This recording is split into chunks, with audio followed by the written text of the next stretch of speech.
We braved -6 degrees last night. Yeah. So I got drunk last night. I got since 3 a.m. Since 2 p.m. yesterday afternoon. Great. Okay. Yeah. Just to make sure that I was first in the queue. First in the queue. No, we were first in the queue.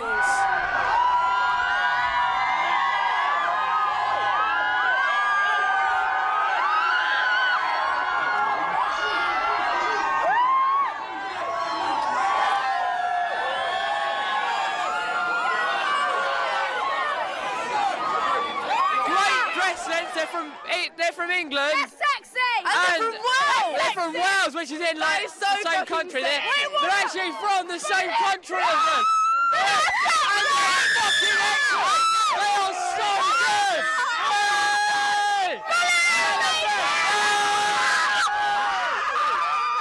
I think like kids growing up on like hard rock metal music, it's very inspiring for them to see a British band actually being quite successful. I think we're actually quite good now. I don't know. Strange. I think we just stopped writing what we thought people wanted to hear, and we started writing for ourselves. I think, really. For me, I remember the day very clearly when I knew I wanted to be in a rock band and be a musician, and it was like I think I was just turned 14, and my parents had just had Sky TV installed, so we had MTV, and I was watching MTV, and this band came on, and like 10 seconds into the song, my jaw was just on the floor, and I was like, oh my God, who is this? And then the title came up at the end, and it was Metallica, Enter Sandman. And that moment was just like, oh my God, I've got to go get myself a guitar, start playing and be in a band. Since I first played, see, my brother had a guitar for Christmas, and then I wanted one, so I got one. And then I bought a drum kit off him. So. And the rest is history. Aye. Yeah, I think it was a big movement in about 94. Yeah. About 94, everyone just really started to get into instruments, and I mean there was about 20 of us at one point just going out playing guitars and just jamming, and it was cool. I love you, Jason! I want to fuck him. I really do. I really do. I broke up with my boyfriend last night, so it could be a possibility. Alright. So he If was. you're going to watch this, Matt, look out for me. I love you, Will Francis, as well. Don't forget that.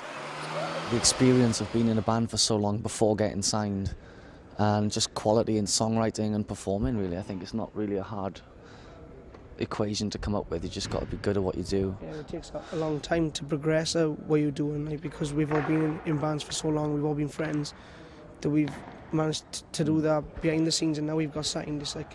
It's that stage that we are anyway. Like. Hey everybody, this is our tour bus. It's a big blue one, look, J-line, and it's wicked and comfortable. It's pretty big.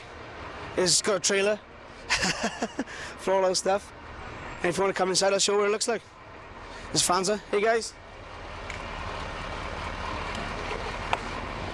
Okay, let's take a look.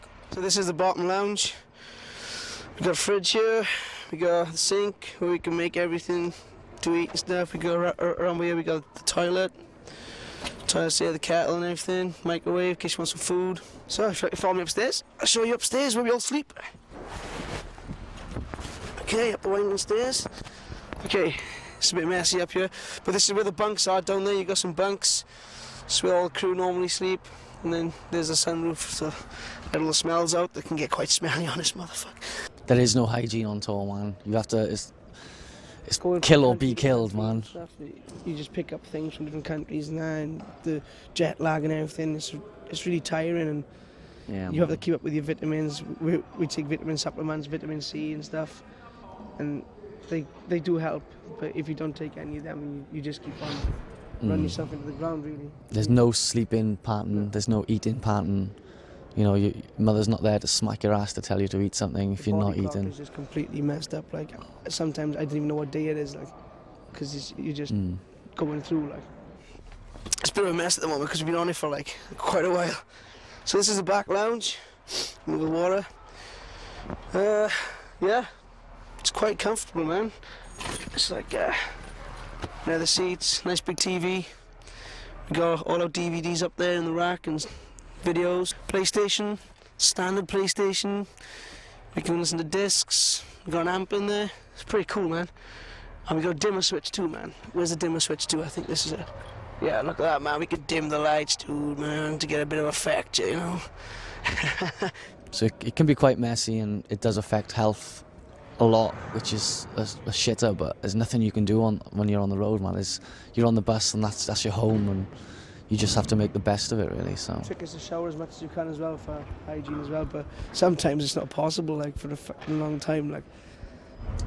On the way back from Denmark last time, I got really drunk, I passed out, and the boys kind of went to work on me. They taped remote controls to me, put popcorn down my socks, mayonnaise, coloured half my face in black, taped TV aerials to me, taped a sign to me saying, what was it? Freedom. You can take my... It's my island. I don't know. That was a mess, man. They fucked me up. I got pretty drunk, and it was when we first started getting the Jägermeister, and we got endorsed by it, and we had loads of bottles of the stuff. Fuck me, man. I drank so much of it because I was like, oh, this is really nice stuff, that I like kind of passed out standing up in the sink. So I show the sink now, and the boys, like, you know, they drew on my face and our usual antic, kind of sitting there, and like most of us are going, Jay, you got to go to bed, but like, because I had so much Jägermeister, I was just knocking it back. I kind of like got to here and I collapsed, and my head was in the sink, and I was just sleeping, standing up all the way. But I don't think that was in there at the time. Hopefully. I don't really know, but yeah, there's been a lot of drinking, collapsing and partying. That's all we do really, is party on this bus, man. It's cool. But on tours like this at the moment, where we're headlining, doing over an hour set every night, it's you know you have to be calm things down. Yeah. You know, we're not drinking as much as we was when we first started into, you know, supporting bands, because you're only on for a short period of time, and it's at the beginning of the night, then you got the rest of the night to, you know, chill out. But now it's like waiting all night to play. By the time you've come off, you just leave in. So yeah, man, there's got to be some point where you have to be really professional about it. You know, we're here to do a job, and we want to do it. You know, people have paid good money to see us tonight, so we want to make sure that we perform to the best of our ability, really. Sometimes quite hard, because we're all quite sick right now. Where we've been sick only for the last couple of months. Like, it's just been passing through us, and two of the boys are ill tonight. So, but we're still kicking on, still doing it. Hey everybody, what's happening? Hey.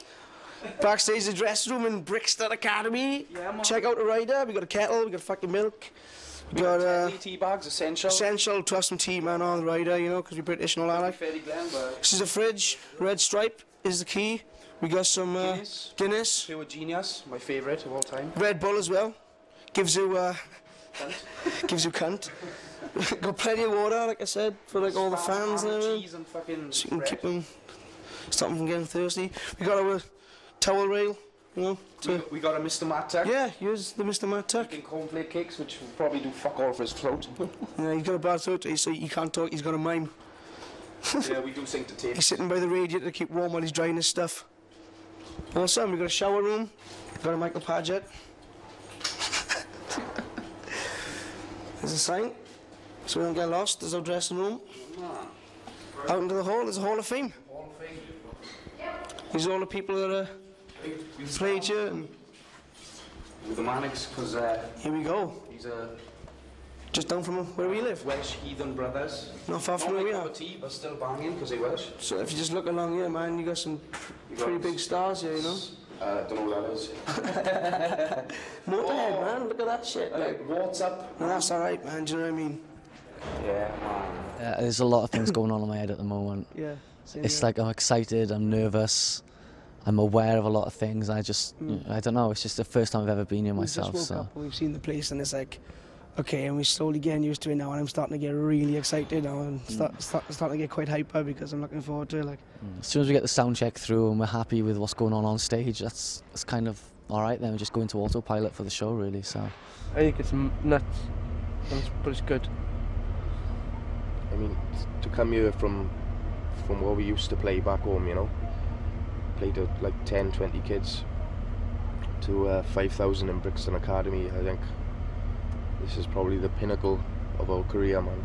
It's one of the biggest shows we've ever played in our lives. The biggest indoor show we've ever played in our life.